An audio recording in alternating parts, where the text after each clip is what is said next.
Maikli lang. Ako nakatingin. Ano? Bot! Ako si Ronan Brian Molina, nag-aaral sa Trinity University of Asia. Ako si Kiara May Legaspi, student din sa Trinity University of Asia. Ako nga pala si Joseph Tarinay, 4th year student from Trinity University of Asia. Risha May F. Sarita, Hospitality Management student. My name is Darren. Typical student ng Trinity University of Asia, Hospitality Management. Dominic Soriano Takanay from Trinity University of Asia, 4th year student, Hospitality Management.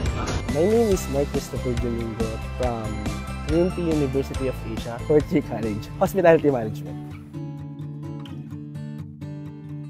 Normal na estudyante, hindi barumbado pero gwapo. Before entrep, si Kiara na estudyante lang talaga. Pumapasok lang para gumawa ng mga requirements. Tapos yun, umuwi lang, bahay, school. As an individual, before entrep ko, go with the flow lang ako na student. Hindi ako nag-aim sa high grades or kung ano man. Wala akong goal na mag-higher honors. Ayun lang, go with the flow lang. Si Trisha before the entrep corner, medyo grade conscious. Tapos wala pang pressure sa buhay. Kung ano lang yung gustong gawin, go lang. Pero alam ko sa sarili ko na I have this entrepreneur spirit sa sarili ko. Before entrep corner, ako nun nung mga unang part siguro medyo mas grade conscious ako. Pero hindi nawala sa akin yung parang pagkahilig talaga sa negosyo. Parang ayun talaga yung init. Kasi kahit nasa school ako, minsan nabablaan ko ako tapos napapaisip na ako ano kaya magandang negosyo, ganyan. So, marami talaga akong naisip kahit outside ng school. So, ayun lang naman ako basically. Simple lang, tahimik lang po. Tapos medyo grade conscious, naghahabol ng grade kasi may gustong patunayan sa sarili lang naman. Yun lang naman. Naging isang simpleng estudyante lang ako na nag-iisip kung anong gagawin ko sa mga paparating na subjects ko, ano kailangan ko asikasuhin. Pagpasok ko naman, kasama yung mga kaibigan ko, kain kami, lunch, lalabas, Walter Mart kami. Ganyan lang ako kasimple before entrep corner. Siguro yung na-gain ko after entrep is nagkaroon ako ng parang vision sa business. Kasi dati naman parang malabo pa sa akin yung magkaroon ng business, ganun. Pero simula nung nagka-entrep kami, parang ang saya pala ng may business. Then ang dami kong natutunan. Siguro yung time management natutunan ko din. Yun, ganun. Ang natutunan ko sa entrep, time management talaga. Kasi dati talaga wala akong paki sa oras, hindi ko nagagampanan yung mga dapat kong gawin. Lahat ng mga assignments, project, laging rush kong ginagawa, hindi ko ginagawa ng mas maaga. Nung nagkaroon kami ng opportunity magka-business, kailangan talaga hands-on ka sa oras at sa mga gagawin mo. Sa entrep, yung mapapractice mo talaga is yung critical thinking mo. Every problem, dapat may solutions ka agad na naiisip. Hindi pwedeng yung problemahin mo pa, dapat kailangan solusyon agad. And dapat yung decision mo, alam din ng mga kagrupo mo.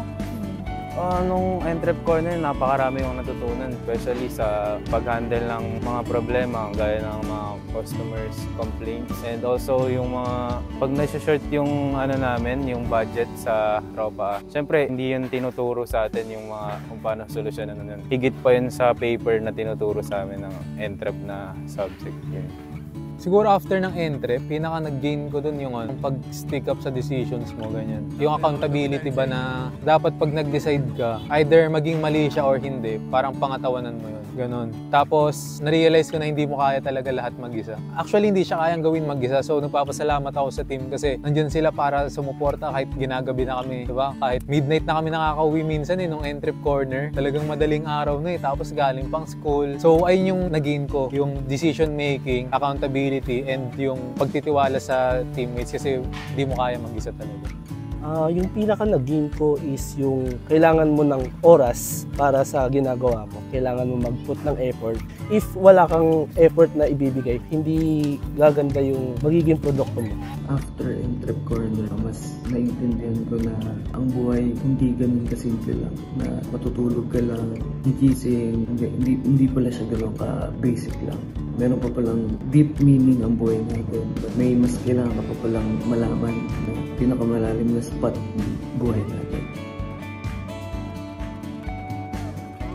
Basically, ano siya more on internal Hindi ka tuturuan ng NTREP ng parang Turing ganyan. Matututo ka na sa sarili mo para siyang platform. Tapos, bibigyan ka niya ng maraming challenges. So, magkakamali ka, may mga tatamang desisyon. And after nun, ikaw yung matututo sa sarili mo. So, parang ikaw yung nagtuturo sa sarili mo sa NTREP. Kaya malaking pasasalamat ko doon kasi marami kong naging na wisdom na nakakatulong hanggang ngayon sa akin as an individual. Pinaka-struggles kasi namin dun is yung lack of preparation. Nag-rush kami ng mga packaging namin, like gano'n. Ayun yung pinaka kung ano yan lang talaga lang, babalikan namin, ayun yung pinaka dapat namin pinagkatuunan. Ang natulong sa akin ng NTREP is, as a leader dun, if hindi mo pa nasusubukan, parang kala mo madali. Hindi ko pa siya nasusubukan, kaya akala ko madali. So, ang pinaka doon is, wag mong i-underestimate yung mga bagay na hindi mo pa natatry.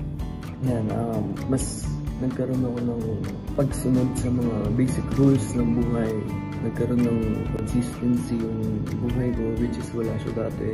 Nagkaroon kami ng opportunity na magkaroon ng experience working, not a student of Trinity University of Asia. Pinafeel talaga nila na 3 days na parang hindi ko estudyante. Yun yung focus nila. Nagawa naman nila yung part nila. Kami din, nagawa din namin na mapasaya yung mga audience Robinsons through our product mo. Yung struggles dun sa product namin, which is hindi pa siya ganun kapulido, marami pang binago, marami pa kaming inaral para talaga ma-present namin yung product namin. Siguro yung natulong ng NTREP sa amin as a student is hindi nalimitahan yung course namin na yun as a hospitality management lang, na dapat yung work mo about hospitality, ganon. But yung NTREP Corner, parang naging bridge siya sa amin, sa mga estudyante, na kaya pala namin maging entrepreneur. Ganon. Natulong sa akin ito, siyempre unang-una yung pagbigay sa akin ng confidence. Siyempre, parang hindi naman everyday may magbibigay sa'yo ng opportunity na gano'n na makapaglabas ng product lalo na sa mall pa, sa Robinsons. Ayun, yung confidence, pati yung pag-showcase ng talent namin, ayun, natulong sa amin yan. Kasi before yung NTREP Corner, sabi ko nga, di ba, wala lang kami, go with the flow lang. Pero ayun. Kasi madami din kaming naisip na product, pero hindi namin nakitaan ng potential. Ang maganda kasi nun, parang nabigyan din kami ng opportunity dahil, ayun, nagbasa rin nga kami sa Robinson Galleria. Tapos, yung ibang school nun, hindi nakaka-experience doon. Hindi lang yung sa school makakita, pwede din yung sa labas ng eskwelahan natin. Yung natulong ng NTREP, siguro magmamatured ka. Hindi lang as a student, pero as an individual. Ito kasi balak na talaga namin siya ituloy talaga. So, hindi lang siya pang school talaga. Pag sinimulan nyo na, pwede nyo naman ituloy So, etong NTREP talaga is nakatulong sa mga estudyante na gusto maging entrepreneurs in the future. Unang-una sa lahat, nagpapasalamat ako sa Trinity University of Asia sa pagbigay sa amin ng opportunity, especially kay Dean sa pagtitiwala sa amin sa paglabas ng product namin na ito. And also, thank you sa Robinsons kasi napakalaking tulong sa amin ito, especially as a young entrepreneur. Nagpapasalamat ako sa Trinity and Robinsons kasi sila yung dahilan kung bakit na-showcase namin yung product namin, which is boneless chicken feet. And sana patuloy pa sila sa pagtulong sa mga students. Sana pagpatuloy nyo lang yung pagsuporta sa mga estudyante at maraming salamat sa binigay nyong opportunities. Siyempre, thank you sa Trinity University of Asia and sa mga faculty and staff and si Dean din dahil nung mga nagpa-product test pa lang kami, sobrang laking tulong nila. Binibigyan nila kami ng mga information, mga criticism. Siyempre sa Robinsons din na partner ni Trinity na binigyan kami ng opportunity to showcase our product. Hindi lang yun kundi maging maayos na individual at na vision namin kung ano ba talaga yung gusto namin in the near future. Ayan.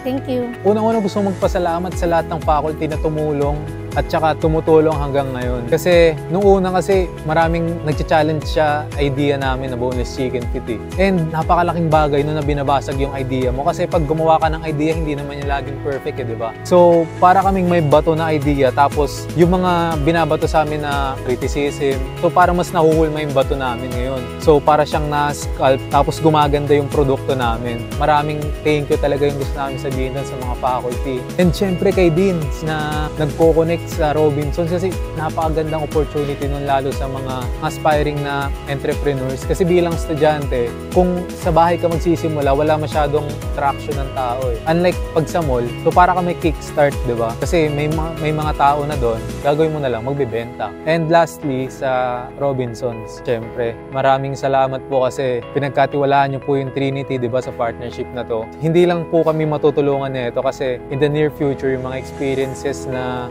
nagain namin dahil sa Entrep is ma-share din namin sa iba. Yan po, thank you. Tapos po salamat po sa opportunity po na binigay niyo po. Nandun din po sa aming mga student ng Trinity na hanggang ngayon po, dala pa rin po namin. Fit pa rin po namin. Maraming salamat po at sana patuloy po yung ginagawa niyo po na tulungan po and ipakita po sa lahat ng tao yung galing ng mga estudyante pagdating sa entrepreneurship. Thank you po. First is, maraming salamat sa Trinity and sa Robinson na nag-partner kayo. Kasi kung wala kayo, wala kami. Hindi namin matatry yung mga gantong challenges, hindi namin masusubukan kung paano mag-sustain yung business namin. Kasi kung wala kayo, hindi siguro ako nandito sa tropa. Yun na, thank you.